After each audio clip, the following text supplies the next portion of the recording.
유가증권 5페이지부터 볼게요. 저번 시간에 평가를 알려드렸는데, 취득을 알려드렸는데, 일단 뭐 유가증권도 유가증권이지만 저번에 배웠던 거를 생각을 해보면 주로 자산을 배우게 되는데, 자산은 취득을 해야 자산이에요. 그러니까 여러분이 갖고 있는 자산은 전부 다 취득을 한 겁니다. 방법은 두 가지가 있었는데 매입 또는 제조였죠. 어떻게 해서든 취득을 하고 거기에 부대 비용이 붙는데 이때 이 취득 부대 비용을 자산 중에 딱 하나 단기 매매 증권만 예외적으로 900번 수수료 비용으로 회계 처리를 했고 그 외에 모든 자산이죠. 그러니까 자산에서 단기 매매 증권 빼고 전부 다, 그러니까 몰라도 되죠. 단기 매매 증권 빼고 전부 다 그것들은 취득 부대 비용을 그 자산에 붙인다. 그러니까 금액만 더 커지는 거였죠. 그럼 유가증권은 3개가 있었잖아요.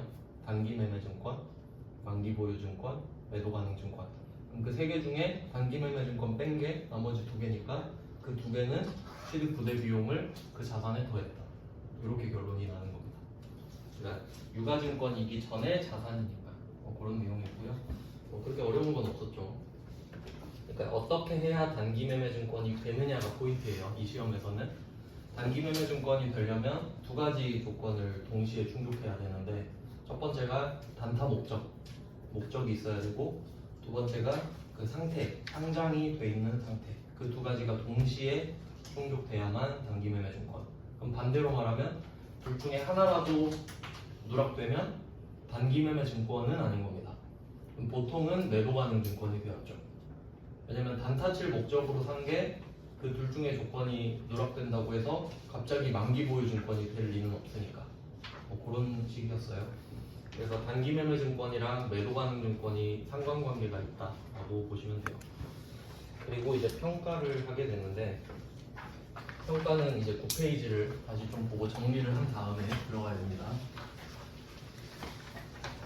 이 그림 그대로인데 보통 이제 재무상태표가 딱 시작을 할 때 자산, 부채, 자본, 그러니까 가장 처음에는 그냥 이런 식으로 그림으로 배우고요. 근데 이제 우리가 배웠으니까 자금 조달에서 이 처음에 나오는 이 자본은 투자를 받은 겁니다. 투자를 받았으니까 자산이 늘었고 그 자산은 안 갚아도 되는 자산이다 해서 그게 자본. 그러니까 우리가 갖고 있는 자산은 갚아야 되는 부채와 안 갚아도 되는 자본으로 구성이 되어 있는데, 투자를 받았다라는 거는 말 그대로 투자를 받은 거니까 안 갚아도 되죠. 그러니까 자본인 자산 이렇게 된 거였죠. 그럼 뭐 돈을 빌리기도 하고 투자를 받기도 해서 어쨌든 자산이라는 자금을 조달했잖아요. 그걸로 이제 돈을 버는 거죠. 그게 혼익계산서 이쪽에 수익이 발생하고 비용이 발생해서 이걸 1년 동안 모은다 그랬죠. 1월 1일부터 12월 31일까지 수익을 다 모으고 비용을 다 모아서 마지막 날 12월 31일에 이 2개를 퉁칩니다. 그래서 제가 분계 참고로 써놨는데 9페이지 잠깐 왼쪽 밑에 보시면 수익이 늘었다라는 거는 순자산이 늘었다라는 거예요. 그래서 그 왼쪽 밑에 손익 쪽에 1월 1일부터 12월 31일에 발생하는 분계, 순자산이 100원이 늘었다. 그럼 수익이 100원이 발생했겠죠? 그리고 또 순자산 90원을 쓰고 비용이 발생한 일, 이 2가지 사건만 있었다고 해볼게요. 그래야 이해하기 쉬우니까. 그러면 수익이 100원이 발생한 적이 있고 비용이 90원 발생한 적이 있어요. 그리고 순자산 2개를 퉁쳐보시면 순자산은 100원이 늘었다가 다시 90이 줄었으니까 순자산은 10원만 늘어나 있는 상태죠. 이 2개 회계 처리하고. 그러니까 자산은 10원이 늘어있는 상태야 이미. 그리고 수익은 100원, 비용은 90원. 자, 둘이 자리 각자 지키고 있죠? 이 둘이 X자로 사라지는 거예요. 12월 31일에. 맞죠? X자로 화살표 해주시면 돼요. 수익이 반대편으로 없어지고 비용이 반대편으로 없어집니다. 그러면 수익이 더 크니까 오른쪽에 자리가 비잖아요. 그게 이익잉여금이지. 그러니까 이 이익잉여금 10원은 순자산 10원이랑 대응하고 있죠 지금. 자산은 이미 10원이 들어있잖아요. 그럼 그 10원이 뭐냐라고 설명해 주는 게 이거 번 돈이야 이렇게 되는 거죠. 그러니까 이게 1년마다 계속 쌓이는 거야. 10원씩. 그럼 10년 지나면 자산 100원에 대한 거는 10년 동안 10원씩 번 거다. 이런 식으로 되는 거죠. 그게 그 위쪽 그림으로 다시 올라갔을 때 그 손익거래의 이익잉여금인 거예요. 이런 식으로 이해하셔야 됩니다. 그래서 이때 색깔 구분해서 쓰면 이 이익, 이걸 보통 NI라고 합니다. 네트 인컴. 이게 이쪽으로 가면 이익잉여금. 보통 이익 이렇게 많이 하는데. 그래서 이 부분 이해되셨죠? 그래서 여기서 포인트는 이 수익과 비용 있죠. 얘 둘은 실현된 것만, 진짜로 이루어진 것. 그러니까 보통 이 수익 비용의 대표적인 예시는 처분 손익입니다. 진짜 팔고 나서 돈을 더 받았거나 진짜 팔고 나서 돈을 덜 받았거나. 그럼 처분 이익, 처분 손실이 나오잖아요. 실현됐으니까. 그래서 이쪽의 예시는 처분 손익이 있을 수 있겠다. 이렇게 되고, 한 개 더 있죠 밑에. 이름이 좀 긴데 기포손이라고 적을게요. 써있으니까. 그리고 어떤 애들은 그냥 가격이 오르기만 했어요. 그러니까 100원짜리를 110원에 팔면 10원을 번 게 맞잖아요. 그건 실현돼서 수익이 맞거든요. 근데 100원짜리가 110원인 거야. 그냥 지금 안 팔았는데. 그럼 자산은 오르죠 일단. 100원짜리가 110원이 됐으니까 그럼 순자산이 10원이 또 올랐거든요. 근데 걔를 수익으로 쳐줄 순 없어요. 방금 거랑 퀄리티가 다르잖아요. 판 거랑 지금 가격 오른 거랑 다르죠. 가격이 또 떨어지면 어떡해. 그러니까 걔는 가짜죠 가짜. 그게 OCI입니다. 기타 포괄 손익. 그러니까 진짜 손익은 아니고 진짜 수익 비용은 아닌데 그래도 넓게 보면 얘도 돈 번 거 아니냐 이런 느낌이죠. 그러니까 후하게 쳐주면 얘도 손익이다 해서 기타 포괄 손익이에요. 그래서 얘 둘을 합치면 포괄 손익이 되는 거죠. 손익과 기타 포괄 손익을 합치면 포괄 손익. 어쨌든 내가 번 거. 근데 퀄리티는 나누겠다. 얘는 가짜니까 보통 평가 손실, 평가 손익 이렇게 되겠죠. 이 두 개가 다른 거예요. 그러니까 둘 다 손익은 맞거든요. 출발점이. 얘는 NI고 얘는 OCI. 둘 다 I가 들어가잖아요. 그러니까 이익은 맞아요, 둘 다. 근데 종착역을 생각해 보세요. 얘들은 수익 비용으로 1년 동안 계속 머물러 있잖아요. 1년 동안 기다리고 있어요. 그리고 12월 31일에 이익잉여금이 돼서 끝나는 거죠. 근데 얘는 그럴 자리가 없기 때문에 만약에 뭐 내가 1월 1일에 평가는 보통 12월 31일에 하긴 하는데 1월 1일에 평가를 했다고 하더라도 얘는 수익 비용으로 못 들어가죠. 바로 지방으로 들어가죠. 이게 차이예요. 그러니까 결과적으로는 같은데 과정을 따지면 얘네들은 수익 비용, 평가 손익은 자본이 되는 거예요. 과정을 따지면 결과적으로는 자본이 되긴 하는데 지금은 과정에 포커스를 맞추는 겁니다. 일단 이 정도 차이를 좀 보세요. 그리고 오른쪽 밑에 분계도 보시면 오른쪽 밑에는 기타 포괄 손익이죠. 그러니까 얘도 뭐 순자산이랑 자산이랑 똑같아요. 우리는 지금 별로 구분 안 합니다. 순자산이라 써두셔도 되고 순자산이 20원이 늘었습니다. 그러니까 지금은 팔아서 20원을 번 게 아니고 그냥 가격이 20원이 오른 상태. 그러니까 자산이 20이 올랐죠? 그럼 뭐라고 쓸 거냐? 수익이라고 쓸 수는 없는 거예요. 그래서 기타 포괄 손익. 원래는 기타 포괄 손익인데 우리는 지금 여기에 대해서는 결과만 지금 적어놓은 겁니다. 그러니까 얘는 자본인 거죠. 그리고 평가를 한 번 더 했는데 10원이 떨어졌어요. 그럼 자산이 또 10원이 줄고 얘도 비용은 아니죠. 그럼 아까 쌓아놨던 자본 20 중에 10을 깎아먹는 거지. 차이 이해되세요? 그러니까 처분을 하면 수익과 비용은 그냥 따로따로 발생해. 그냥 어차피 1년 동안 모을 거니까. 그리고 12월 31일에 통치잖아요. 평가는 쌓여있는 자본으로 바로 정리한다고 생각하시면 돼요. 이게 차이입니다. 그럼 또 여기서 포인트는 여기까지 해놓고 문제를 풀면 돼요. 자, 이제 10페이지로 가보겠습니다. 10페이지는 매도 가능 증권 평가인데 얘가 원칙이기 때문에 얘를 먼저 알려드리겠습니다. 매도 가능 증권 평가. 그럼 원칙이란 소리는 이 매도 가능 증권도 평가를 할 거예요. 그 목적이 이름이 매도 가능이잖아요. 판매가 가능하다는 소리죠. 그럼 판매가 가능하다라는 거는 판매를 할 거라는 내용이 내포가 되어 있는데, 그러면 여러분이 만약에 어떤 물건을 지금 당장 팔 건 아닌데 기회 되면 팔고 싶다 이럴 수 있죠. 당근마켓 같은 데 올려놓고 그러면 한 번씩 들어가서 내가 파는 물건이랑 비슷한 거 요새 얼마에 팔리는지 궁금할 거 아니에요. 맞죠? 그게 평가예요. 내가 너무 높게 올리면 요새 애들 가격 좀 낮췄네 나도 좀 내려야겠다 이런 게 평가일 수 있다는 거죠. 이게 시가평가예요. 시가평가.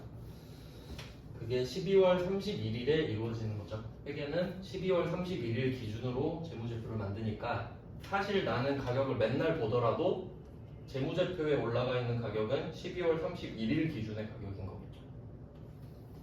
뭐 그런 내용이에요. 자, 그럼 문제를 하나씩 보자. 그러면 평가가 나오면 항상 12월 31일 문제라고 보시면 돼요. 그러니까 날짜가 없어요. 자, 01번 문제부터 보시면 당사가 보유하고 있는 다음에 매도 가능 증권 투자자산 이렇게 써있죠.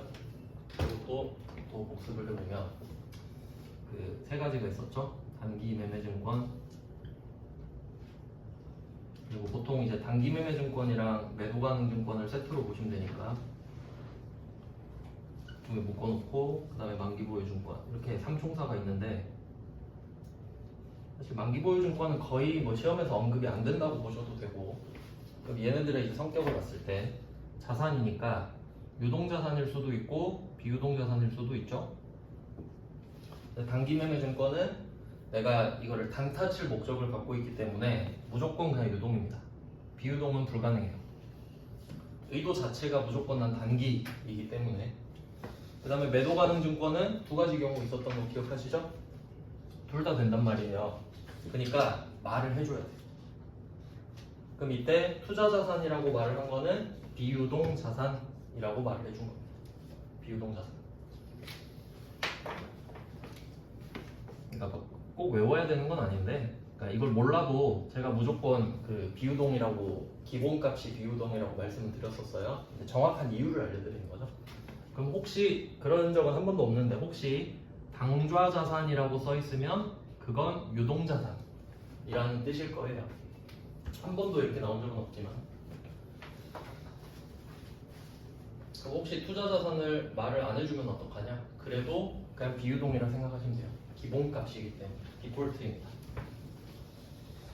네, 그래서 뭐 일단 그 번호, 그래서 그 큰 숫자 여기 밑에 빼먹었네. 그 매도 가능 증권이 큰 숫자라는 거죠. 그럼 취득했을 때 1억 3,250만 원에 샀었대요. 그리고 이제 정확하게 따져보면 장부에 지금 1억 3,250이라고 써 있는 거잖아요. 여기는 수수료가 포함되어 있는 거지. 이것까지 생각은 해놔야 됩니다. 그러니까 넉넉히 문제 푸는 게 아니고 얘는 혹시 수수료가 있었다면 여기 포함된 금액이겠네. 그래서 A는 제가 취득 수수료라고 써놓은 거예요. A 포함. 왜냐면 단기 매매 증권이면 그 수수료가 비용으로 따로 빠져 있잖아요. 가격이 달라져 버리는 거지. 뭐 그렇게 됐고요. 그 다음에 평가를 하는데 여기 포인트는 몇 번째 평가냐예요. 취득한 연도랑 평가하는 연도랑 같죠. 최초 평가죠. 그럼 그 전에 평가는 아무것도 없었던 거죠. 그러면 답은 쉬울 겁니다. 그냥 오늘 가격이랑 전 가격을 비교하면 되니까. 그리고 이거 평가할 때는 그 저는 쓰는 방법이 있는데, 이게 가격이 오를 수도 있고 떨어질 수도 있잖아요. 그게 포인트거든요. 근데 보통 어떤 경향이 있냐면 계산하기 편하게 큰 거에서 작은 걸 빼는 경향이 있어요. 보통은. 왜냐면 사람들이 기본적으로 음수를 싫어하거든요. 마이너스를. 근데 평가할 때는 이렇게 하시는 게 좋아요. 방법을 이렇게 그냥 정해 놓으시는 게 좋습니다. 자, 평가를 할 때는 오늘 금액 있죠. 오늘 금액을 무조건 앞에 쓰세요. 1, 2, 5, 000 1억 2,500이죠? 오늘 거 앞에 써요. 그리고 뒤에 거에다가 전 가격을 줍니다.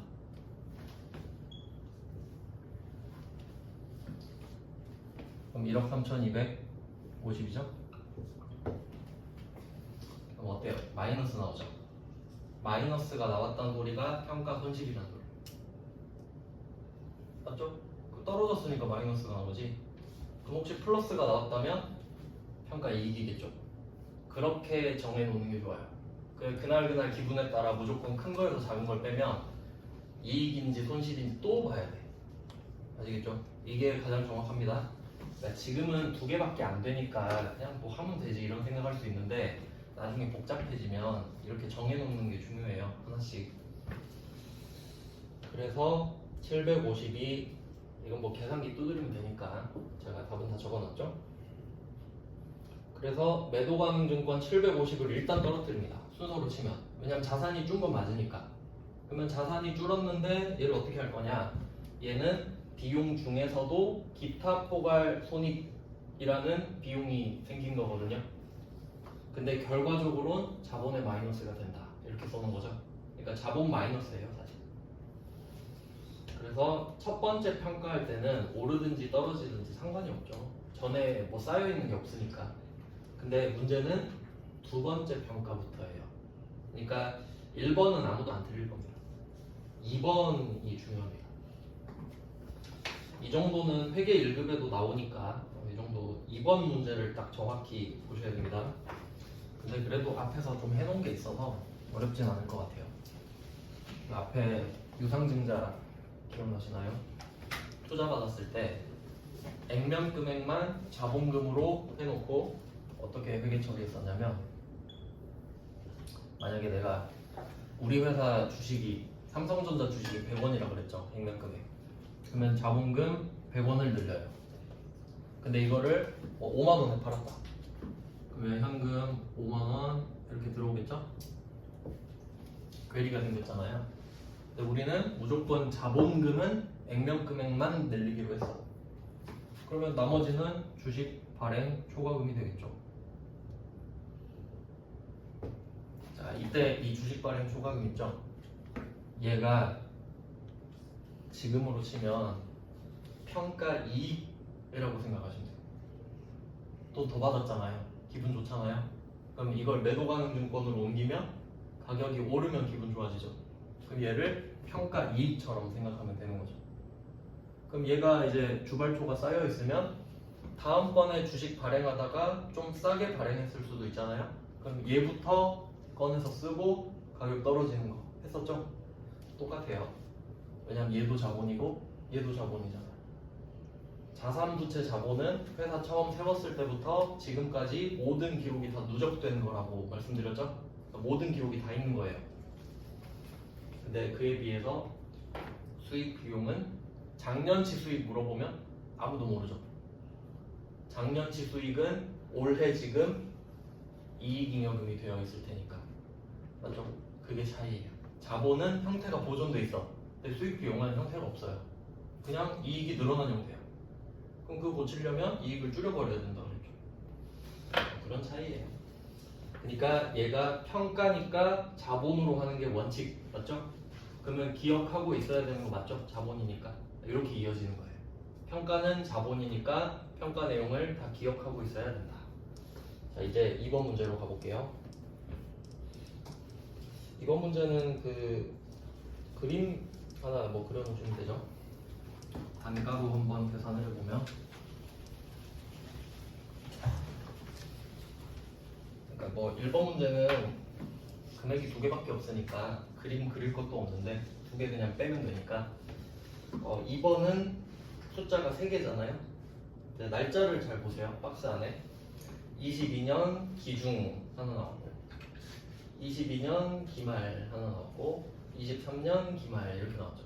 그럼 딱 왁구가 작년에 평가 한 번 하고 올해 평가 또 하는구나. 두 번째 평가를 주는 거구나. 그럼 100% 쌓여있는 거 반영해라. 이 문제죠. 그러면 그림으로 보면 처음에는 원가 있죠. 22,000원에 샀잖아요. 한 개당 가격으로 쓸게요. 자, 이거를 기준으로 딱 잡아버려요. 22,000원. 왜냐면 그냥 상식적으로 생각해보잖아요. 여러분이 주식을 22,000원에 샀다고 해봐요. 이 가격을 까먹을까요? 절대 안 까먹어요. 절대로 까먹을 수가 없어요. 절대로. 그리고 내가 까먹어도 어플에 써있잖아요. 그러니까 기억을 할 수밖에 없다는 소리예요. 그러니까 기준이지. 자, 그리고 첫 번째 평가를 한번 보세요. 가격이 7,000원 떨어졌죠. 자, 마이너스 7,000원이 떨어지고 7,000원 떨어진 결과가 15,000원이죠. 이렇게 됐던 거예요. 작년 말에. 그리고 이 상태로 계속 왔겠죠? 평가는 1년에 한 번씩만 하거든요. 그럼 이렇게 쭉 왔어요. 그리고 오늘 2만원이 된 겁니다. 2만원이 됐어요. 그럼 15,000원이니까 5,000원을 올려야겠죠? 이렇게 해서 2만원이 되었다. 지금 그림 이겁니다. 이게 상황 종료인데, 근데 이 중에 오늘이 뭐냐 이거잖아요. 그럼 오늘은 요거죠. 이것만 오늘 하면 되죠. 그 전에 건 알아서 다 돼 있을 테니까. 산 건 샀을 때 했을 거고, 첫 번째 평가는 작년 말에 했을 거고, 오늘은 어떻게 할 거냐. 그러면 5,000원이 올랐다는 건 아시겠죠? 물론 천주니까 500만 원이에요. 지금 단가니까.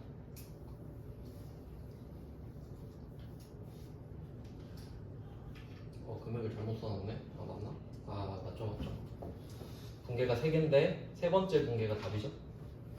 그러니까 작년 말에는 700이 떨어졌다가 오늘은 500이 오르는 거잖아요. 그러니까 일단 왼쪽에 매도 가능 증권 500을 올려놨죠. 그 내용이 뭐냐? 근데 이거를 이 개념을 모르는 사람은 오른쪽에다가 평가 이익 이렇게 썼을 거야.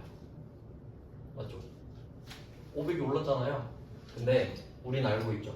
작년 말에 700을 깎으면서 평가 손실 700이 차변에 발생했다라는 걸. 그럼 걔부터 까먹어야 되잖아요. 근데 걔를 다 까먹었는데 아직도 얘가 충분히 남았어요. 그러면 이 그림으로 뭘 알 수 있냐면 이 분계를, 이 동그라미 안에 분계를 하기 전에는 평가 손실 7,000원이 남아있는 상태였죠. 근데 이 분계를 하고 나서는 평가 손실 2,000원만 남아있는 상태예요. 5,000원을 갖다 썼으니까. 그렇게 됩니다. 그래서 여기서 포인트는 내가 오늘 올라가는 금액이 500이잖아요. 근데 손실 쌓여있는 게 700 더 많아. 그럼 그걸 다 쓰지도 못하고 끝난다. 이게 포인트입니다. 그래서 뭐 그림을 그리는 게 안전빵입니다. 그러면 이 내용이 벌써 2번 나왔죠? 유상증자 때도 나왔고 매도 가능 증권 평가 때도 나오고 있습니다.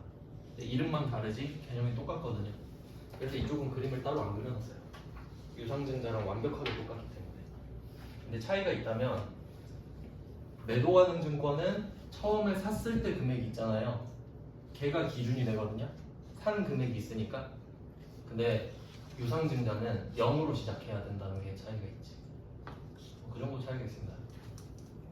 평가는 아니니까 엄밀히 말하면 이제 복습하다 보시면 무슨 말인지 알게 될 거예요. 그래서 뭐 이렇게 됐고요. 2번은 그렇고 사실 시험에 나오는 건 3번이라고 보시면 됩니다. 3번에 중요 표시를 해놓으시고요. 시험 보기 전에 한 번 더 보고 가시면 돼요. 이런 문제들은 특별히 강조하는 거는,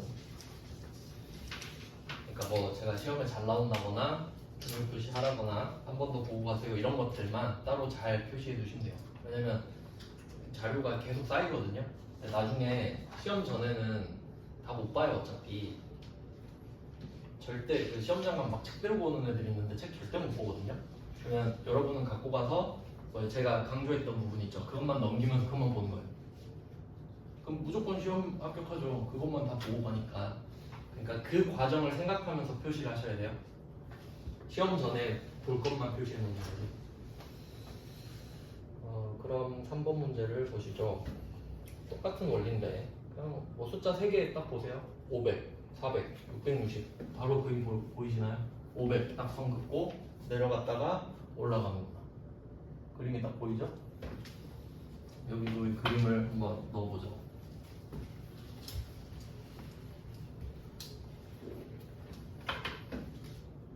얘는 500만원으로 시작을 해서 400만원으로 떨어졌다가 660으로 올라간다. 출제자들이 가장 좋아하는 문제 스타일. 딱 봐도 그렇죠.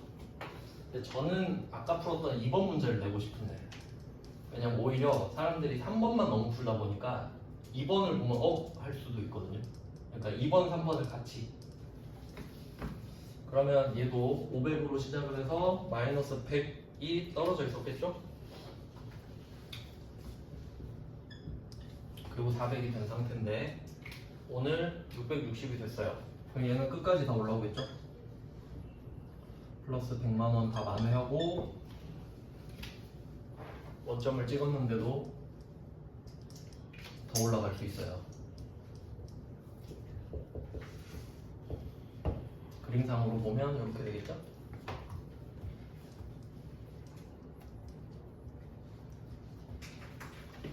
자, 이렇게 하면 오늘의 금액은 260만 원이 오른 겁니다. 맞죠? 400에서 660이 됐으니까. 근데 그 260의 구성을 따져라 하는 게 이 문제의 핵심이죠. 그럼 평가 손실부터 없애고 다 없앴으니까 평가 이익으로 올라가는 겁니다. 근데 어쨌든 이름만 다르지 둘 다 자본 플러스죠. 올라가는 거니까. 그래서 이 문제는 실제로 회계 1급에서도 냈었던 거죠. 그러니까 자주 내지는 않거든요. 근데 뭐 굳이 어렵다고 생각은 안 돼요. 유상증자랑 묶어서 같이 공부를 하시면 시너지가 훨씬 좋죠. 2번, 3번 같이 공부를 해주시면 되고. 근데 이게 그 유상증자 때도 말씀을 드렸었는데 케이스가 딱 정해져 있어요. 지금 3개 있는데 정리를 한번 해볼게요. 첫 번째 케이스, 잔액이 아예 없다. 하던 대로 하면 되죠. 근데 그거랑 똑같은 케이스가 뭐가 있었냐면 지금으로 한번 따져볼게요. 지금 260만 원이 오르고 있잖아요. 근데 평가 손실 100이 있는 게 아니고 평가 이익 100이 있었던 거지. 평가 이익 100이 이미 있었는데 오늘 260이 또 올라요. 그럼 그냥 260 커지면 되죠. 그럼 그건 잔액이 없는 거랑 똑같잖아요. 그러니까 아까 풀었던 1번 문제 기억나세요? 1번은 잔액이 아예 없었죠. 그거랑 평가 이익이 있는데 또 오르는 거랑 똑같은 거지. 맞잖아요. 있든 없든 고려할 필요가 없잖아요. 방향이 같아버리면. 그러니까 걔 둘은 하나로 묶어버려요. 유형을. 아셨죠? 방향이 같은 거랑 잔액이 없는 거랑은 붕괴가 똑같아요. 그게 1번. 2번은 내려갔다가 다 못 올라오는 거. 또는 올라갔다 다 못 내려오는 거겠죠? 그럼 그냥 저번에 쌓아놨던 거 다 쓰고 끝나버리는 거죠. 그 다음 세 번째는 상승하는 거. 떨어진 것보다 올라가는 게 더 많을 때, 또는 올라간 것보다 떨어지는 게 더 많을 때. 밖에 없겠죠. 뭐 방향은 여러분이 응용하실 수 있고요. 그래서 방향은 일부러 2개를 다 하진 않았습니다. 유형별로 정리를 한 거예요. 그러니까 4가지 유형이 있는 거죠. 엄밀히 말하면 그 4가지를 벗어날 수는 없어요. 그래서 순서는 이렇게 정하시는 거예요. 제가 붕괴 왁구를 잡아놨는데 오늘 가격이 오르면 평가 손실부터 먼저 없애고 평가 이익. 그래서 그 11페이지에 보시면 제가 동그라미 1번에 매도 가능 증권 평가 손실을 해놨잖아요. 왜냐면 오늘은 가격이 올라가는 거니까 손실부터 없애고 가시라고. 근데 만약에 손실이 없대. 그럼 손실에 0 쓰고 평가 이익 260 이렇게 잡으시라고요. 무조건. 왁구는 정해져 있어요. 금액만 달라지는 거지. 이렇게 생각하셔야 절대 안 틀립니다. 그러니까 문제에 끌려다니는 게 아니고 내가 모든 문제 유형을 파악한 다음에 내 왁구에 문제를 집어넣어 버리는 거예요. 그래야 안 틀리죠. 자, 이렇게 하면 매도 가능 증권 평가. 이게 또 있네요. 아마 이게 세무 2급 자료라서 일단 문제는 많은 것 같은데 다 볼 필요는 없어요. 이건 그냥 방향을 다 넣어놨네. 앞에서 배운 거랑 똑같아요. 그러니까 올라가는 거랑 내려가는 거랑 둘 다 한 것 같은데 이쪽 4, 5, 6은 똑같으니까 연습 문제로 보시고 복습할 때 한번 해보세요. 그리고 이제 14페이지로 가보시면 단기 매매 증권 평가가 나왔습니다. 그러니까 이게 일단 두 개 이름이 비슷해요. 안 비슷하다고 생각할 수 있는데 매도가능증권, 단기매매증권 이름이 완벽히 다르긴 다르잖아요. 근데 시험장 가면 똑같아 보여요. 진짜로 시험장 가면은. 그러니까 이름을 잘 일단 구분하셔야 되고 둘 다 시험에 나오는 게 포인트예요. 그러면 이때 단기매매증권의 평가는 뭐가 다른 거냐면 평가를 하면 가격이 오르든 떨어지든 수익 비용을 하면 안 되잖아요. 근데 단기매매증권은 평가만 해도 가격 오르면 수익, 가격 떨어지면 비용. 이유는 어차피 단타니까 평가하면 뭐하냐, 곧 팔 거 아니냐, 그럼 파는 걸로 해라 그냥 이렇게 돼버렸다고 생각하시면 돼요. 그럼 얘는 예외죠. 그러면 얘는 예외예요. 그러니까 잘 구분하셔야 돼요. 매도 가능 증권은 평가하는 게 원칙대로 합니다. 자본으로 했죠. 단기 매매 증권 평가는 수익 비용으로 합니다. 예외죠. 예외. 근데 수익 비용으로 회계 처리하는 게 더 쉽거든요. 그래서 얘를 시험에도 잘 내요. 그러니까 매도 가능 증권 평가는 논리가 중요해서 제가 중요하다고 말씀드린 거고 단기 매매 증권 평가는 쉽거든요. 근데 시험에 잘 나와서 중요해요. 그러니까 중요한 이유가 달라요. 근데 수험상으로는 단기 매매 증권 평가가 훨씬 중요해요. 잘 내거든요. 왜냐면 어려운 시험이 아니다 보니까 쉬운 문제를 많이 내거든요. 그렇기 때문에 회계 1급에서는 얘가 중요한 거예요. 보시면 회차도 119회죠. 저번에 121회였는데 거의 한 두세 번에 한 번? 한두 번에 한 번 이렇게 된다 보셔도 돼요. 그럼 한번 또 판단을 해보죠. 7번 문제는 자 금액이 두 개밖에 없죠. 아까 방법 알려드렸죠? 오늘 금액을 앞에 쓴다. 그리고 취득원가를 뒤로 빼시면 플러스 나왔죠. 그러면 단기매매증권이 가격이 올랐다. 두 번째 답이 그 박스 친 게 답이에요. 그리고 평가이익이 1100이다. 끝. 그럼 가격이 두 개밖에 없잖아요. 그러면 단기매매증권이든 매도가능증권이든 틀릴 수가 없어요. 그 전에 거 할 게 없으니까. 그리고 이제 디테일을 챙겨놓은 건 뭐냐면 제가 그 취득했을 때 붕괴도 위에 써놨죠. 근데 매도가능증권은 그 취득 원가에 제가 A 포함 써놨던 거 기억나시죠? 단기매매증권은 어때요? A가 따로 빠져있죠. 여기서 가격 차이가 난다는 거예요. 그러니까 둘이 똑같은 걸 똑같이 사도 가격이 다르겠죠. 매도가능증권이 더 비싸게 돼 있겠죠. 수수료까지 먹은 상태니까 그것까지 참고하시라고 넣는 거예요. 지금은 안 물어보는데 나중에 공부 더 하실 분들은 뭐 세무 2급 같은 데서 물어보거든요. 지금은 별로 중요하진 않아요. 근데 중요한 건 미리미리 알아두는 게 좋으니까. 자 이제 8번 문제로 가겠습니다. 그러니까 딱 봐도 여러분이 출제자여도 7번보단 8번을 내고 싶지 않겠어요? 7번 누가 틀리겠어요? 8번은 이제 고민을 해야지. 그럼 숫자가 3개면 이제 그림을 그려야 된다는 건 방금 확인하셨거든요. 근데 문제는 이거예요. 그러면 이렇게 됩니다. 지금 숫자가 3개 있잖아요. 그럼 이제 평가를 한 번 할 거고 평가를 2번 하겠죠? 이렇게 되잖아요.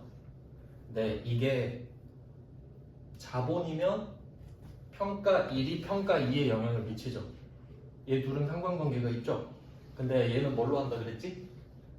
수익 비용으로 한다 그랬죠? 그럼 작년에도 수익 비용으로 했겠고 지금도 수익 비용으로 하겠죠? 그럼 작년 수익 비용은 나랑 관계가 있을까? 작년의 수익 비용과 지금의 수익 비용은 전혀 상관이 없죠. 상관이 없어요. 그러니까 답이 쉬워지는 거예요. 그러니까 얘는 어떤 느낌이냐면 기억상실증이에요. 그러니까 제가 아까 주식 사면 처음에 그 취득원가를 까먹을 수 없다 그랬죠. 근데 단기매매증권은 컨셉이 기억상실증. 평가를 딱 하잖아요. 평가하고 기억을 잃어버려요. 그러니까 평가를 하면 그게 그냥 자기가 상가격이에요. 왜냐면 그 전에 했던 게 수익 비용이니까 그 기억이 없어져 버리는 거예요. 수익 비용은 사라져 버리잖아요. 그러면 작년 말에 평가했던 그 금액 있죠. 그냥 그게 기준이 돼 버리는 거예요. 그래서 단기매매증권 평가는 공식이 있어요. 숫자가 지금 3개잖아요. 무조건 오른쪽 2개만 씁니다. 그럼 왼쪽은 x예요. 이유가 없어. 기억을 못하니까. 기억을 못하는데 반영할 수가 없겠죠? 그럼 제가 강조를 해볼게요. 원래 이 시험 왁구는 딱 3개를 냅니다. 3개. 근데 만약에 4개를 낸다고 할게요. 4개를 낼 수도 있잖아요. 금액을 어떻게 할지 생각해봐요. 숫자 4개 줬어. 응용력을 기르는 겁니다. 1개, 2개, 3개, 4개 있죠? 오른쪽 2개 동그라미 치고 왼쪽 x 5개면 오른쪽 2개 동그라미 왼쪽 3개 x 무슨 말인지 알겠어요? 그 저는 기억이 없다니까. 그 역사가 기억이 안 나. 매도 가능 증권이면 문제 버려야죠. 매도 가능 증권인데 숫자 5개다? 그냥 버리시면 돼요. 그거 푸는 애들이 떨어져요. 그거 풀고 있으면 바보지. 무슨 말인지 아시겠죠? 그러니까 단기 매매 증권은 쉽지. 그러니까 이해되세요? 고려할 게 없잖아요. 왜 시험을 잘 내는지 아시겠죠? 의도를 파악하면 뭐 낼지 보인다니까요. 그 매도 가능 증권 평가 내기에는 조심스러워. 애들이 합격률 떨어져 버리거든요. 그러니까 원래 시험 잘 보려면 어떻게 해야 되냐면 이런 경우가 있었어요. 옛날에 세무 2급 합격률이 10% 넘은 적이 있거든요. 생각해봐요. 개 오바죠. 10% 말도 안 되죠. 그러면 여러분은 무슨 생각할까? 다음번엔 합격률 높이겠구나라고 생각하겠죠. 그럼 어려운 거 공부 안 해도 되지. 이게 전략이에요. 알겠어요? 그러니까 만약에 이번에 합격률이 만약에 맞았어. 그러면 전략적으로 매도 가능 증권 평가 공부를 안 해도 되겠죠. 너무 높았어. 저번에 매도 가능 증권 평가 나올 수도 있겠다. 이런 것도 실력이 될 수 있다는 거예요. 그러니까 시험이 운이지. 아시겠죠? 근데 뭐 다 하면 좋은데 시간 없을 때 그렇게 해야 된다는 거죠. 다 할 수 없을 때. 저는 다 하는 편이긴 한데. 그래서 단기 매매 증권은 쉽다. 결론이죠. 그러면 제가 알려드린 패턴대로 풀어봅시다. 시험장에서 딱 갔어. 8번 문제를 봤어. 그럼 숫자 3개 보는 순간 여러분이 해야 될 거. 이게 단기냐 매도냐. 이름부터 찾으세요. 단기죠? 어우 다행이다. 그럼 왼쪽에 숫자를 x 하나 쳐요. 1500. 왜냐면 2개만 살리니까. 그리고 1360을 왼쪽에 써.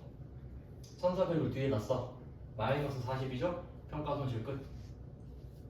이렇게 푸는 거예요.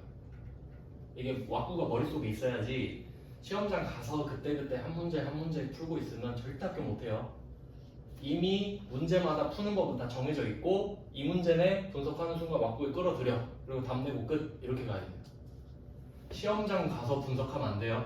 분석은 지금 끝내고 시험장 가면 이렇게 풀어야겠다 지금 결정해놓고 시험장 가서는 풀지 말지만 고민하는 거예요. 네, 그 다음 이제 15페이지로 가봅시다. 이제 하드코어입니다. 난도를 딱 올렸어요. 9번. 옛날 문제인데 저는 이런 문제를 냈으면 좋겠다고 생각을 해서 넣었습니다. 뭐 나온 적은 있으니까 엄청 옛날이죠. 한 6년 전이네. 6, 7년 전 문제입니다. 한번 볼게요. 자, 우선은 단기 매매 증권 평가라는 걸 확인하셨죠? 그러면 확인해야 될 게 있어요. 숫자가 지금은 입체적으로 돼 있는데 결국엔 왼쪽, 가운데, 오른쪽 3개 아닙니까? 맞죠? 그러면 일단 취득원가는 한 줄 날릴 수 있지. 이해되시죠? 이게 응용력이에요. 문제 달라졌다고 난 이거 안 배웠는데 그거 아니에요. 배웠어요. 취득원가 다 날리셨죠? 자, 그 다음에 9번 문제 두 번째 줄 해보세요. 통산 표시할게요. 통산 뭐 그냥 대충 통틀어서 합쳐서 계산해라 그런 건 아니겠습니까? 그러면 이거 독해력인데 여러분이 주식 3종목 샀어요. 그럼 한 종목씩 평가할 수도 있고 어차피 다 내 거니까 에이 그냥 총액으로만 보지 이렇게 생각할 수 있겠죠? 그러니까 여기서 말하는 거 이런 거다. 명칭을 정확히 할게요. 만약에 여러분이 한 주씩 평가를 하고 싶어요. 한 주씩 평가를 하면 그건 총액으로 처리하는 겁니다. 하나하나 예를 들어볼게요. 이해하기 쉽게 한번 예를 들어보겠습니다. 여러분이 A 주식을 사고 B 주식을 사고 C 주식을 샀다고 할게요. 근데 A는 플러스 20이 낮고 B는 플러스 30이 낮고 C는 마이너스 40이 낮다고 합시다. 이해됐죠? 여기까지? 그럼 나는 한 종목 한 종목이 너무 소중해. 나는 주식 트레이더, 전업 트레이더야. 하나씩 분석하는 게 일이야. 그러면 하나씩 따로따로 보는 게 맞겠죠? 그럼 이건 총액이에요. A 총액, B 총액, C 총액. 아시겠죠? 얘네들은 총액이에요. 하나씩 총액이에요. 하나씩 총액. 합쳐서 총액이 아니고 A 총액, B 총액, C 총액. 근데 나는 그냥 취미로 하고 있어. 그냥 얼마 벌었는지가 중요하지. 플러스 10만원 났죠? 순액. 순수한 금액. 순액. 총액, 순액 개념 이해되세요? 그럼 여기서 통사는 무슨 느낌이에요? 총액 느낌이야? 순액 느낌이야? 안 중요하니까 순액 하자 이 말이죠? 그리고 사실 이 말은 없어도 돼요. 왜냐면 이렇게 생각하면 돼요. 붕괴를 여러분이 3번 했다고 할게요. 3번 할 수도 있죠. 어떻게 할지 모르니까. 그럼 결과가 어떻게 돼요? 결국 플러스 10만원이잖아요. 그러니까 따로 하든 한 번에 하든 결과가 같아요. 그럼 이 결과를 알고 있으면 굳이 3번 붕괴할 필요 있나요? 그럼 이제 숫자 두 줄 남았죠. 그러면 맨 밑에 합계 보이세요? 합계 5,500이랑 5,150 보이시죠? 그 두 개만 동그라미 치세요. 됐나요? 어떻게 푸는지 아시겠죠? 결론. 단기매매증권 평가는 숫자가 3개 있으면 오른쪽 2개만 동그라미 치고 왼쪽을 다 날린다. 그래서 취득원가 다 날렸죠? 그리고 단기매매증권은 종목이 몇 개든 간에 순액으로 하면 된다. 그러니까 합계 2개만 동그라미. 그럼 오늘이 5,150, 취득이 5,500, 350 떨어졌죠? 그럼 방금 문제랑 똑같잖아. 맞죠? 근데 여러분은 이제 8번, 9번이 똑같아 보입니다. 이제 배웠으니까. 근데 이거 시험 문제 내봐요. 이거 내면 합격률 팍 떨어집니다. 사람들이 이거 못 풀어요, 9번. 이해되시나요? 왜냐면 요즘에 8번 문제만 내거든요. 그러니까 사람들 실력을 낮춰놨어. 하향 평준화돼 있어요, 실력이. 근데 9번 같은 거 내면 여러분은 쉽게 맞히죠, 오히려. 시간이 오래 걸리는 것도 아니잖아요. 그래서 저는 좀 이렇게 잘했으면 좋겠다 싶어서 알려드리는 거죠. 그러면 이제 10번도 한번 봅시다. 세무 1급인데 별거 없습니다. 두 종목이죠. 근데 얘는 좀 번거롭긴 한데 얘는 어떻게 해야겠어요? 오른쪽에 칸이 좀 비었죠. 그럼 두 종목을 하나씩 평가해 봅시다. 자, 일단 세무 거 보세요. 세무 10,000원에 샀는데 8,000원. 제가 무조건 오늘 가격을 앞에 쓰라 그랬죠. 8,000원 빼기 10,000원 마이너스 2,000원이죠. 한 주당 곱하기 200 하면 옆에 마이너스 40 이렇게 쓰면 됩니다.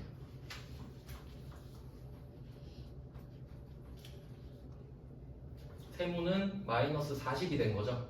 평가를 한 결과. 다음 회계로 내려와 보세요. 회계는 오늘 가격이 22,000원이죠. 그럼 22,000원을 일단 앞에 쓰고 그 뒤에 2만원을 빼면 플러스 2,000원이죠. 근데 그게 100주. 그럼 마이너스 40, 플러스 20을 각각 써보세요. 그럼 순액은 마이너스 20 나왔죠? 그것만 하면 끝나잖아요. 근데 얘는 손이 좀 가죠.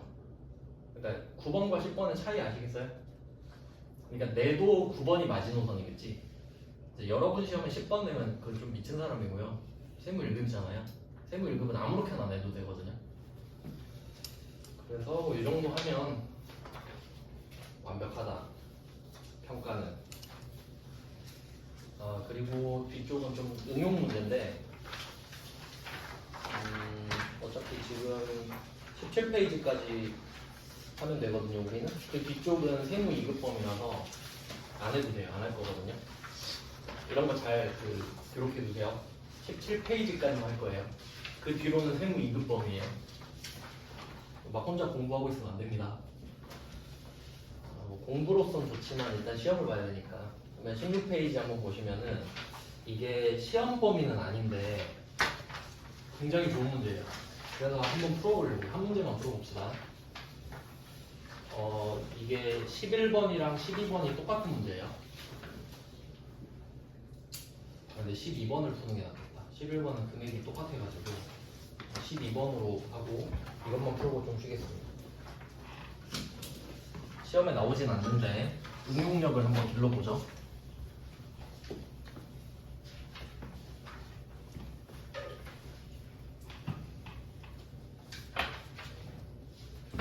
자, 12번 문제를 한번 봅시다. 자, 100주를 단기 매매 증권을 100주를 10,000원에 샀대요. 한 개당. 자, 요 말을 해주고 있어요. 2월 3일에 샀답니다. 2월 3일에. 자, 근데 6월 4일 이야기를 또 하고 있죠. 6월 4일. 6월 4일에 한 주당 12,000원에 팔았대요. 40주를 팔았으니까 그럼 40주가 없어지고 지금 60주 남았겠죠. 여기까지 이해되시죠? 100주를 샀고 40주를 팔았다. 그리고 오늘 12월 31일이다. 60주 남은 거 아시겠죠? 오늘 가격이 9,000원이래요.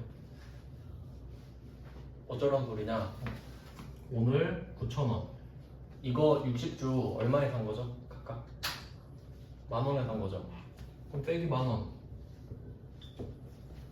1,000원 손해 봤죠? 몇 개?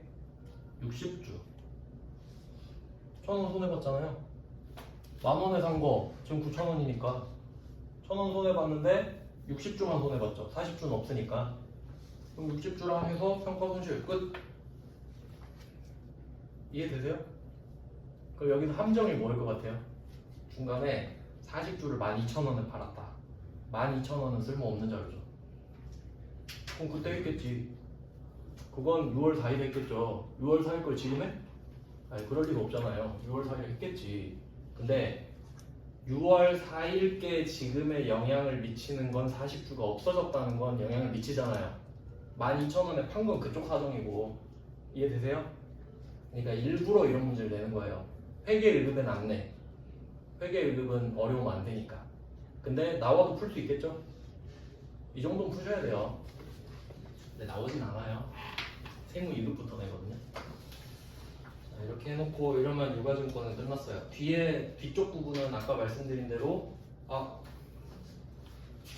단기매매증권 처분을 해야 된다. 죄송해요. 20페이지까지 해야 된다. 20페이지까지. 그러니까 정확히 말씀드릴게요. 그러니까 지금 16, 17페이지에 나오는 문제는 시험에 나오진 않아요. 제가 설명드리고 싶어서 설명을 드린 겁니다. 그리고 18페이지는 안 나와요. 시험에 안 나와요. 시험에 이거 보고 그냥 제가 따로 적어드릴게요. 더 헷갈릴 것 같아요. 이것만 적어드리고 좀 쉴게요. 단기 매매 증권은 취득 시험에 나오고 평가 시험에 나오고 처분 시험에 나옵니다. 결론은 다 낸다는 소리지. 근데 취득 배웠고요. 저번 시간에. 평가는 방금 배웠죠? 그리고 이제 처분 남았다 이 말이에요. 끝난 줄 알았는데 이거 해야 되고 있다가. 다음에 매도 가능 증권은 취득 낼 수 있겠죠? 이 두 개 묶어서 같이 하셔야 되죠? 이름 바뀌면서 회계 처리도 바뀌어버렸죠. 900번 수수료가 취득 원가로 바뀌어버리니까 당연히 그러니까 같이 내야지 두 개를. 그리고 평가는 내긴 내는데 잘 안 낸다 그랬죠. 난도가 좀 높은 편이니까 나오긴 나오는데 처분은 안 내요. 너무 어려워요. 사실 그렇게 어렵지도 않은데 나름 그래도 경계가 있다 보니까 그래서 이건 안 한다 소리고. 만기보유증권은 잘 안 나오는데 취득을 낸 적은 있어요. 근데 뭐 안 틀리면 되죠. 그냥 만기보유증권 하면 되니까 안 나올 것 같고요. 내긴 냈는데. 그리고 참고로 얘는 평가랑 처분이 없어요. 왜냐면 만기까지 보유할 거니까 평가도 안 하고 처분도 안 해야지. 맞죠? 그러니까 시험 내기가 애매한 거예요. 그래서 안 된다고 보시면 돼요. 그래서 결론은 좀 쉬고 단기 매매 증권 처분을 하고 주제가 바뀐다. 이렇게 정리합시다. 네, 10분 정도 쉬고 다음 자료로 볼게요.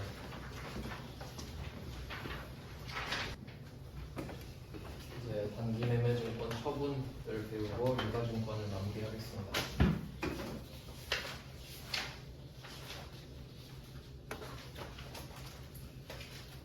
그리고 뒤쪽에 말 문제 중에 자주 나오는 것만 좀 체크하고 그것까지 하고 넘어가면 될 것 같습니다. 자료를 일단 드렸으니까. 그럼 19페이지에 단기 매매 증권 처분을 보겠습니다. 그럼 세 가지 유가증권 중에서 처분이 나오는 유일한 주제인 거죠. 매도관계증권은 어려워서 안 나오고 만기보유증권은 처분이 원칙적으로 없어야 되고 단기 매매증권 처분은 당연히 나오겠죠. 팔려고 산 거니까. 자, 그럼 어떤 포인트가 있는지 볼게요. 자, 1번 문제부터 한번 보시죠. 자, 1번 문제는 그리고 날짜로 한번 생각을 해보면 세 가지 주제가 있잖아요. 취득, 평가, 처분. 그럼 이때 평가는 12월 31일만 나와요. 12월 31일에 평가를 하니까. 맞죠? 그럼 취득과 처분은 아무 때나 나오겠죠? 취득 처분은 아무 때나 하니까. 그게 날짜상으로 차이가 그렇습니다. 그래서 여기서 1번 문제 10월 16일은 10월 16일이 중요한 게 아니고 12월 31일이 아니다라는 게 중요한 거죠. 물론 12월 31일에도 취득 처분을 할 수는 있는데 그렇게 내진 않거든요. 좀 치사하잖아요. 그래서 날짜로 그렇게 판단을 하실 수 있다. 그러니까 평가는 아니겠군. 이 정도. 자, 그럼 어떻게 하는지 볼게요.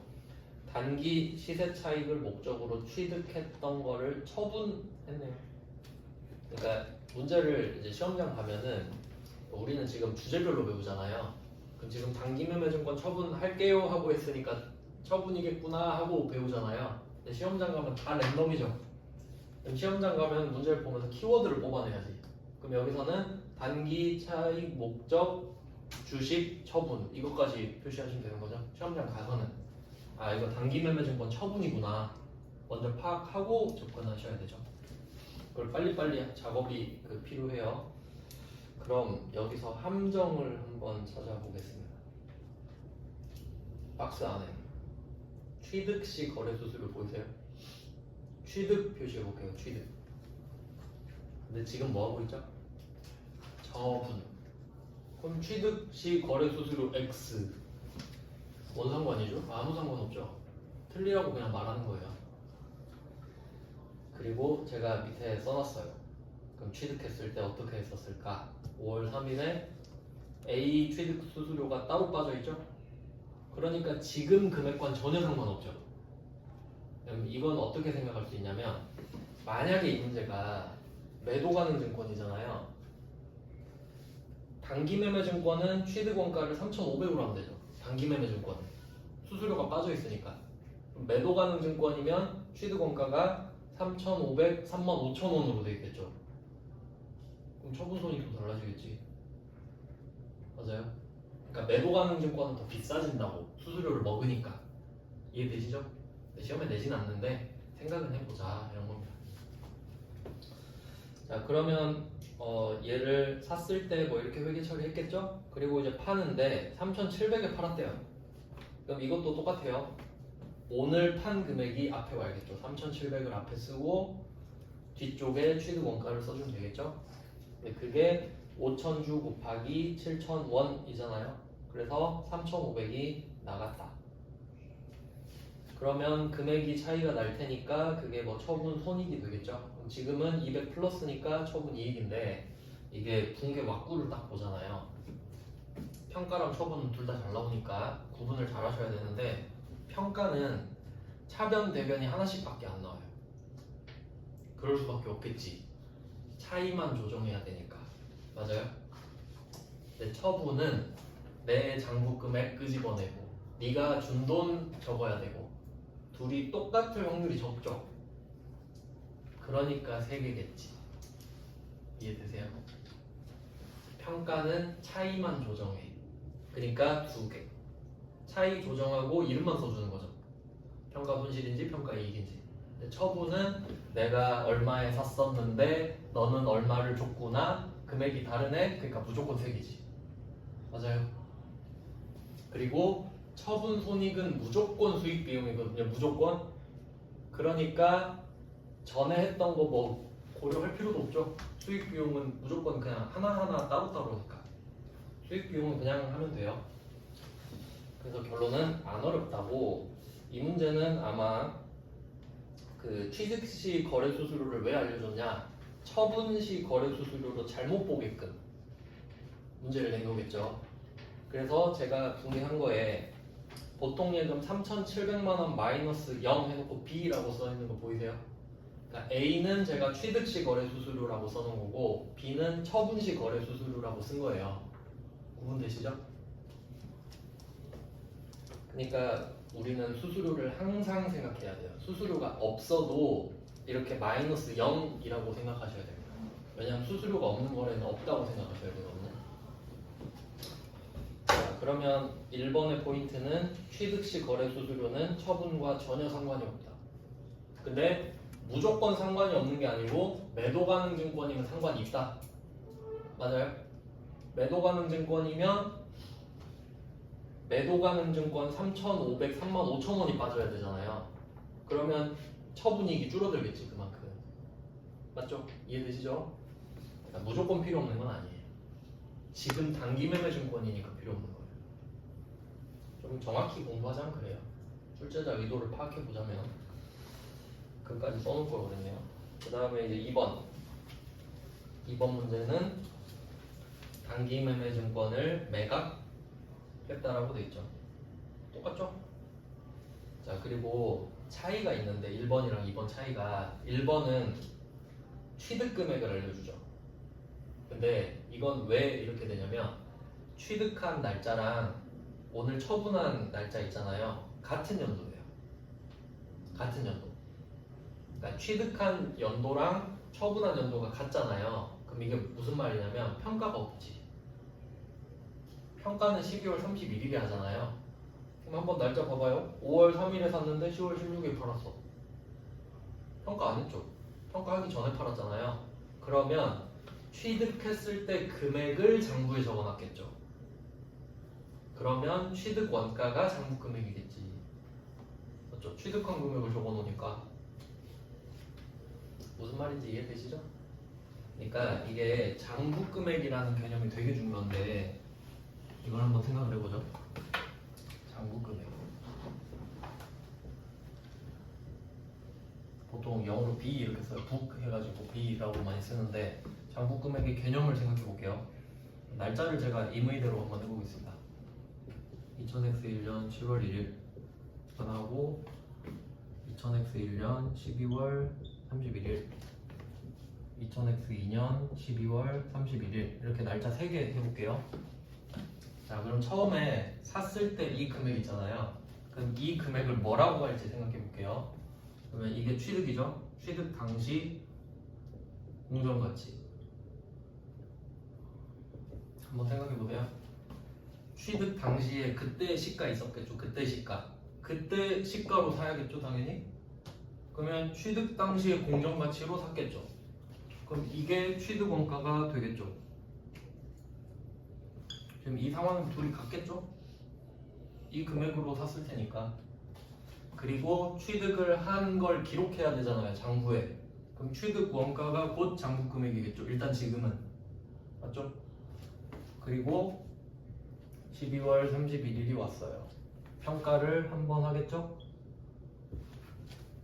자, 평가하면 그때 공정가치로 바뀌죠. 12월 31일에 공정가치로 금액을 조정하는 게 평가니까. 그러면 분개를 하고 나서 장부 금액은 이때 공정가치겠죠. 이해되세요? 장부 금액은 바뀌는 거예요. 상황에 따라 바뀌겠죠. 그러니까 평가는 장부 금액을 바꾸는 과정인 거죠. 이해되십니까? 그럼 1번 문제는 평가를 안 했죠. 그럼 취득 원가가 장부 금액인 상태겠지. 그리고 나는 얘를 다 팔았으니까 장부에 써있는 금액을 다 뽑아내야지. 그게 3,500이니까 3,500을 뺀 거예요. 이해되셨죠? 근데 2번은 뭐라고 말하고 있어요? 아 이것도 취득가액이네. 장부 금액으로 잘못 봤네요 제가. 이거를 만약에 혹시 취득가액이 아니고 장부 금액 950만 원 이렇게 말할 수도 있잖아요. 그걸로 잘못 봤어요. 그러면 둘 중에 하나지. 첫 번째는 올해 취득했어. 그럼 그때 취득가액이 장부 금액이라고 말씀드렸죠 방금? 아니면 두 번째 경우는 내가 작년에 샀는데 작년 말에 평가를 한 거예요.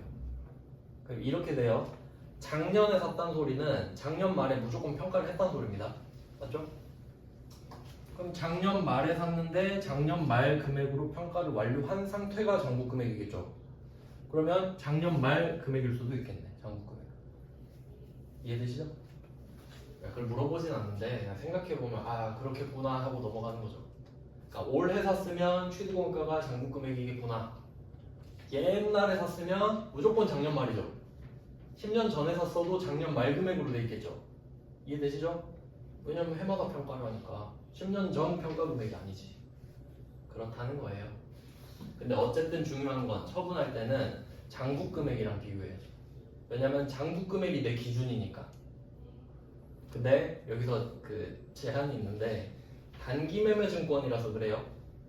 단기 매매 증권은 기억력이 날아간다 그랬죠. 1년마다. 그러니까 근데 원래는 어떻다 그랬죠? 10년 전에 샀으면 10년 전에 산 가격 기억하고 있잖아요. 솔직히. 그래서 참고로 매도 가능 증권은 10년 전에 샀어도 10년 전 취득가액이 장부 금액이에요. 근데 시험에 내진 않는데 그게 정상이잖아요. 정상. 그러니까 단기 매매 증권은 비정상인 거지. 취득할 때도 비정상, 평가할 때도 비정상. 그런 거예요. 이상한 애죠, 걔는. 단타 자체가 정상은 아니니까. 자, 그럼 얘는 그 장부 금액으로 말씀을 드렸고, 근데 얘는 대금을 언제 받기로 했습니까? 다음 달. 그럼 이걸 이제 외상이라고 할 수 있어요. 외상. 물건을 주는 식이랑, 그러니까 이렇게 생각하면 되겠네요.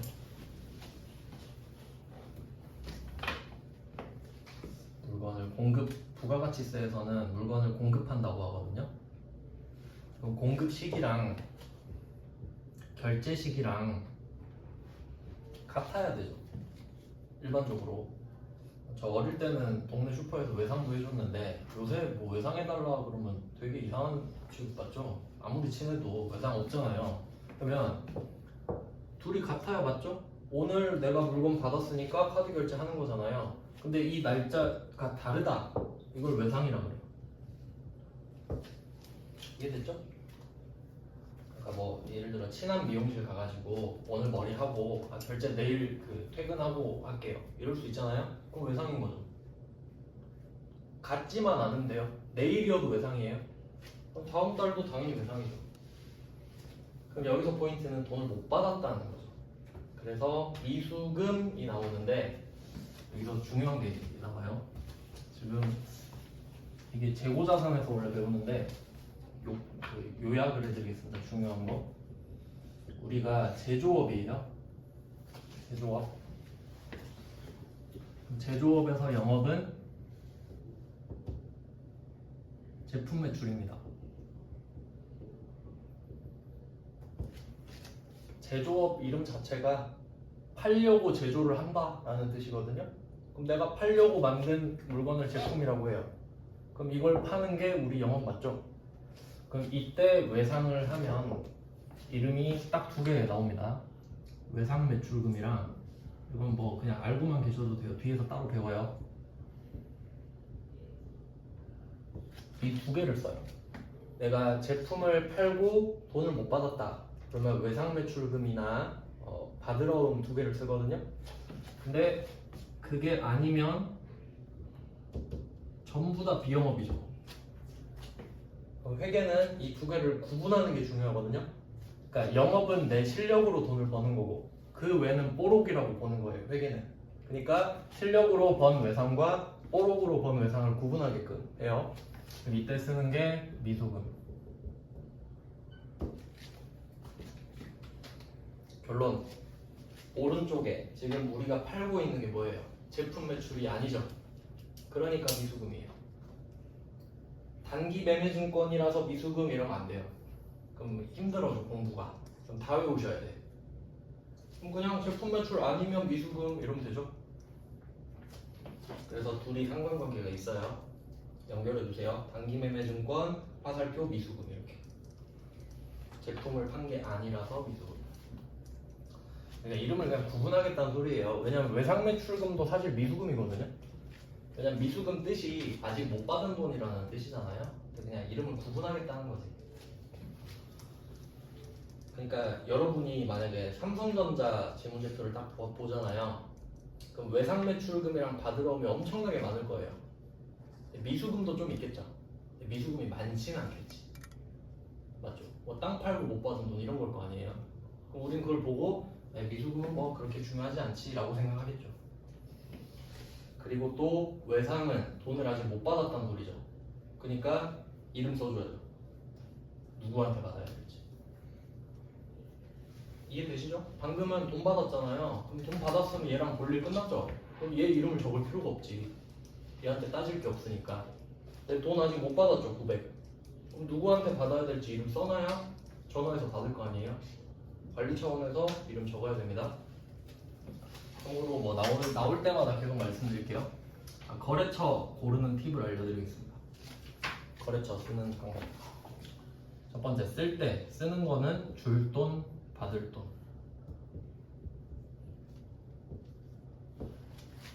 그러니까 쉽게 말하면 내가 얘한테 전화를 할 일이 앞으로 있다. 그럼 거래처 쓰면 돼요.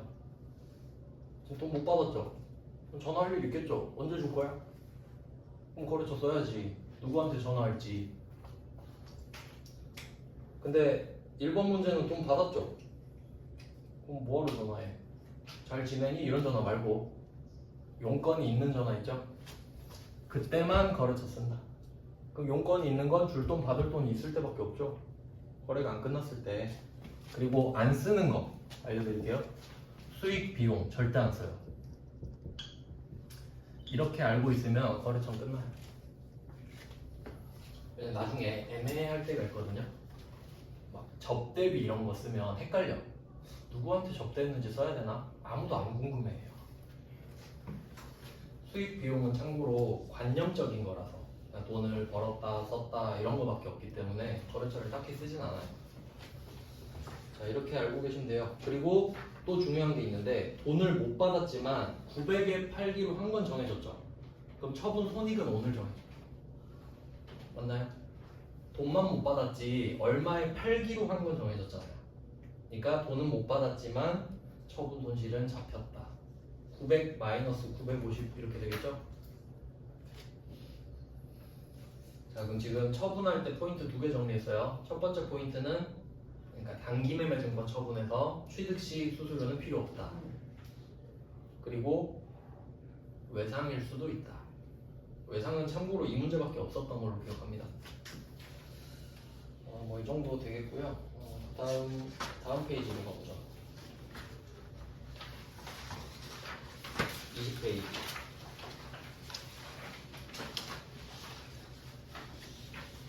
실제로 나올 확률이 높은 건 3번, 4번입니다. 3번, 4번이 나올 확률이 높은데 앞에는 조금 그 지역적인 내용까지 먼저 다뤘고요. 나오면 3번, 4번이 나올 확률이 높다. 이렇게 정리를 합시다. 자, 그러면 왜 3번, 4번이 나올 확률이 높은지 생각해보면 수수료 때문입니다. 3번 문제 볼게요. 실제로 이런데 우리나라는 어떻게 돼 있냐면 내가 주식을 산다고 한번 해보죠. 옛날에는 주식 막 전화로 주문했거든요. 증권사 전화해가지고 삼성전자 100주 살게요. 뭐 이런 식으로. 지금은 보통 영웅문 S 쓰죠. 키움닷컴. 내가 여기에 아이디 가입해. 삼성전자 주식을 100주를 사요. 그러면 얘네들이 그 플랫폼 역할을 하면서 나한테 주식을 사다 주니까 수수료 줘야 되죠. 그러면 취득할 때 수수료 이쪽. 그러니까 이게 900번 수수료 아니에요. 단타 치려면. 그러면 처분 한번 해볼까요? 자, 처분할 때도 수수료 내야겠죠. 얘네들이 팔아주는 거니까. 그리고 한 개 더 있어요. 우리나라는 좀 특이하게 그 주식을 팔잖아요. 팔 때 무조건 증권거래소 내요. 팔 때 무조건 이득 안 나도 손해봐도 증권거래세 내야 됩니다. 이걸 물어보진 않는데 그냥 알고 있으면 당연히 거래할 때는 수수료가 발생하는구나 라는 걸 알 수 있는 거죠. 그러면 처분할 때 여기서는 수수료라고 말했지만 증권거래세까지 같이 떼가겠죠? 걔네들이 대신 내줄 겁니다. 그렇구나 라고 생각하시면 돼요. 그래서 제가 수수료를 엄청 강조하는 거예요. 수수료는 무조건 있다고 항상. 자, 그러면 3번 문제를 보시죠. 말은 안 했지만 뭐 수수료 등 이렇게 생각하면 되겠죠? 자, 한번 팔아봅시다. 그리고 제가 액면 금액에 줄 그어놓은 거 보이세요? 이제 기억을 하셔야 됩니다. 주식에는 가격이 두 개가 있다. 액면 금액과 시가. 삼성전자 액면 금액은 100원이다. 삼성전자 주식 100원에 살 수 있나요? 못 사죠. 그럼 그 액면 금액의 의미는 자기가 자기 주식 발행할 때 자본금 늘리는 용도로만 쓰죠. 그러면 액면 금액, 주식에서 액면 금액은 내가 내 주식 발행할 때만 쓰겠네요. 그럼 내가 남의 주식 사고 있는데 그 회사 액면 금액 알아서 보내. 몰라도 상관없죠? 그래서 그어놨어요. 결론입니다. 간단하게 정리할게요. 자, 주식의 액면 금액을 어떻게 할 것이냐 이걸 생각을 해볼게요. 주식의 액면 금액, 얘는 내가 주식을 발행할 때 있죠. 유상증자 배우셨죠? 유상증자 때만 써요. 유상증자 아니면 다 X. 이렇게 정리합시다. 주식의 액면 금액이 나왔다. 내가 유상증자를 하고 있나? 아니네. X. 지금 남의 주식 팔고 있는 거잖아요. 그럼 액면 금액 X지.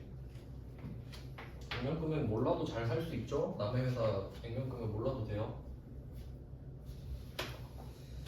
자, 그래서 액면 금액을 제낀다. 이런 거 모르면 시험장 가서 괜히 또 액면 금액 어디다 썼더라 이러고 또 연구하고 있어요. 그럼 이미 나가리예요 시험은. 바로 보자마자 X표 치고 시작해야지. 그래서 일단 함정을 하나 제꼈고요. 자, 장부금액 보이시죠? 장부금액. 얘는 취득원가든 작년 말 금액이든 어쨌든 기준 금액이에요. 왜냐면 단기매매 증권이니까. 자, 어쨌든 뭐 그렇고, 그럼 얘를 10,000원에 팔았습니다. 그럼 금액을 제가 별표에서 다 써놨는데, 순서는 상관이 없는데 저는 그 사건 순서대로 쓰는 편이긴 해요. 단기매매 증권이 먼저 나갔다고 저는 생각을 할 거고요. 그래서 500주 곱하기 8,000원을 뺍니다. 단기매매 증권 장부금액 다 뺐죠. 그리고 받은 돈은 500주 곱하기 10,000원이죠. 근데 수수료 25만원 빼야지. 그래서 500만원 마이너스 25만원 B 이렇게 써놨죠. 아까는 0이라 써놨는데, 그러니까 아까 그 문제 말도 안 되고 이게 현실적이라는 거예요. 그래서 이 수수료가 없다고 생각해 보세요. 원래 400짜리를 500에 파는 거였죠. 그러면 처분이익은 원래 100이었죠. 근데 수수료 25만원이 등장하면서 처분이익 25만원도 까먹었죠. 이렇게 되는 거. 앞에서 배웠던 기억나시죠? 사채 발행할 때도 똑같아. 주식 발행할 때도 똑같아. 단기매매 증권 처분할 때도 똑같아. 수수료가 이익 줄이는 건 똑같아요. 자, 그리고 이렇게만 보면 섭섭하죠. 한 문제 더 풀어봐야죠. 이제 처분 손실도 봐야지. 자, 4번 문제는 5천만원짜리를 4,700에 팔았다. 이렇게까지 되면 아무도 안 틀려요. 그냥 5천 팔고 4,700 적으면 처분 손실 300 끝내잖아요. 근데 그렇게 간단한 문제가 아니고, 그러면 수수료가 없었다면 처분 손실 300으로 끝났을 텐데 수수료가 45,000원을 깎아먹었죠. 그럼 처분 손실이 늘어나죠. 아까 처분 이익은 줄였는데 처분 손실은 늘리겠지. 맞아요. 이익은 돈을 덜 받으니까 줄어들었고 손실은 돈을 덜 받으니까 늘어나겠지. 그래서 자리 잘 보세요. 이 원리는 어딜 가나 계속 나와요. 수수료는 실제로 복습하실 때 사채 발행했던 거 다시 한번 봐보세요. 똑같아. 주식 발행할 때도 완벽하게 똑같아요. 이름만 다르지. 다르게 하진 않겠잖아요. 이거 회계 원리잖아요. 다 똑같이 하니까. 그래서 이 정도가 붕괴에 나온다고 보시면 되고, 뒤쪽에 말 문제는 쉬운 것만 좀 알려드릴게요. 24페이지 한번 보세요. 말 문제는 그래도 혹시 운 좋으면 또 풀 수 있잖아요. 자, 24페이지에 1번 문제 한번 보시면 일단 이 1번은 좀 잘 알아두시면 좋은데 채무증권으로만 분류되는 유가증권은 무엇인가? 뭐 물론 말 문제는 힘들만 안 하셔도 되는데 쉬운 것만 좀 제가 알려드릴게요. 이 문제는 어디 보면 되냐면 여기 그림이 있을 거예요. 그 2페이지 잠깐 봐보세요. 2페이지.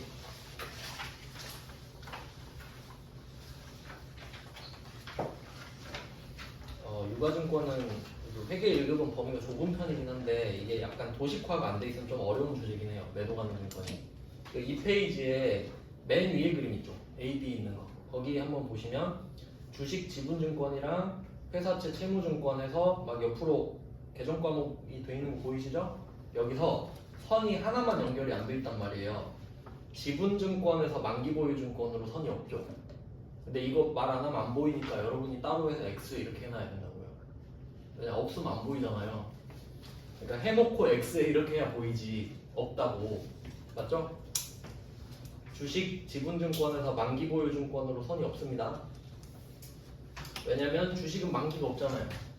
주식은 사면 사는 거고 마음에 안 들면 파는 거지. 만기 없죠? 근데 반대는 어때요? 회사채는 3개 다 연결돼 있어. 단, 만, 매. 다 연결되어 있는 거 보이세요? 그 말이에요. 그러니까 그 01번 다시 한번 가보세요. 24페이지. 이번에는 그 방금 그 그림 봤잖아요. 채무증권으로만 분류되는 거. 만기보유증권이죠. 주식은 만기 없다며. 채무증권밖에 안 되는 거. 그러니까 단기랑 매도는 주식이랑 채무 다 되잖아요. 둘 다 되잖아요. 단타도 칠 수 있고 매도 가능도 되잖아요. 근데 만기보유증권만은 채무증권밖에 안 되잖아요. 채무증권만 만기가 있으니까. 그러니까 이게 쉬운 문제라고요. 지금은 뭔 말이지 하는데 곰곰이 생각해봐야지. 복습할 때. 그리고 내 걸로 만들면 이런 문제를 보장해서 찍는 거죠. 결론은 그 채무증권은 하여튼 네, 만기보유증권만 채무증권이 됩니다. 이건 그냥 참고로 하시고. 그리고 또 여기서 시험에 엄청 잘 나온 게 뭐냐면 그것만 좀 표시하고 넘어갈게요. 그 3번 문제로 내려가 보세요. 24페이지 3번 문제에서 동그라미 3번 24페이지에서 03번 문제 동그라미 3번 보시면 매도 가능 증권에 대한 미실현 보유손익 이렇게 써있죠. 미실현 보유손익 여기다 평가손익이라 쓰시면 돼요. 실현이 안 됐죠. 안 팔았다는 소리예요. 그러니까 보유하고 있겠죠. 미실현 보유손익을 평가손익 대신에 많이 쓰거든요. 이거 좀 알아두시고. 그리고 옆에 보세요. 뭐라 써있나. 매도 가능 증권 평가손익은 기타 포괄손익 누계액으로 처리한다. 이거 엄청 많이 나와요. 이 문제 다 읽어보면 이게 꼭 문제마다 있어요. 그래서 이거 형광펜 같은 걸로 표시 쫙 해주세요. 03번에 뭐 동그라미 3번 이런 거 한 문장 전체 중요합니다. 그러니까 매도 가능 증권은 평가 손실을 기타 포괄 손익 누계액으로 처리한다. 이게 정상. 맞죠? 그리고 얘랑 같은 말이 그 04번 문제의 동그라미 3번. 04번의 동그라미 3번도 한번 읽어볼게요. 매도 가능 증권을 공정가치로 평가죠. 평가함으로 인해 발생하는 평가 손실은 단기 손익에 영향을 미치지 않는다. 왜? 기타 포괄 손익 누계액이라는 자본으로 처리를 하니까 수익 비용으로는 안 하잖아요. 그러니까 두 개 연결하면 되겠죠. 3번의 동그라미 3번이랑 4번의 동그라미 3번을 연결해 두시고 같은 말. 아시겠죠? 단기 손익으로 안 한다. 그 이유는 기타 포괄 손익으로 한다면서요. 둘 다 하면 안 되지. 한 개만 해야지. 이거 시험에 엄청 잘 나오고 둘은 세트죠. 그리고 그 3번의 1번도 한번 보세요. 3번의 1번. 단기 매매 증권에 대한 미실현 보유손익. 또 나왔죠? 미실현 보유손익은 평가손익입니다. 얘는 틀렸죠? 답에 보시면 단기 손익 항목으로 처리한다. 그러니까 이 두 개만 보세요. 매도 가능 증권은 평가손익을 기타 포괄손익 누계액으로 한다. 단기 매매 증권은 평가손익을 단기손익으로 한다. 끝. 이게 말문제로 엄청 잘 나오니까 이 두 개만 확실히 알아도 풀 수 있는 문제가 꽤 나올 겁니다. 근데 다른 것까지 하려면 좀 가성비가 떨어지니까 여러분은 이것만 확실히 좀 기억해 두세요. 나머지는 세무 2급 때 이거 다 풀었거든요. 그래서 유가증권은 이 정도로 보시고 주제를 바꿔보겠습니다.